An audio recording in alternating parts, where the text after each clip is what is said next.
I therefore want to end by saying, first of all, it's a great honor, President Jonathan, for me to be here. When you took that decision on March 31st, 2015, he's written a little book, which you should read, My Transition Hours. But when you took that decision, it was one of those moments that it was between yourself, your conscience, your God, against the run of play. On the 31st of March 2015, even before the elections had concluded, when you made that call, you were answering what to me was more or less a divine call. And by taking that decision, not only did you reverse, and I think your successor made the point himself over and over. You had all the military, you had all the paraphernalia of power around you. It would have been possible to instigate a war.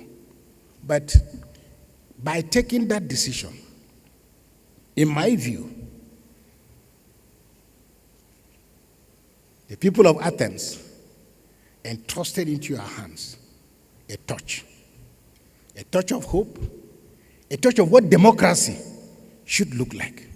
The honor, the dignity, the sense of sacrifice. That is what democracy is all about. You illustrated that. And it's the reason why when you call, I will come. When you knock, I will open the door.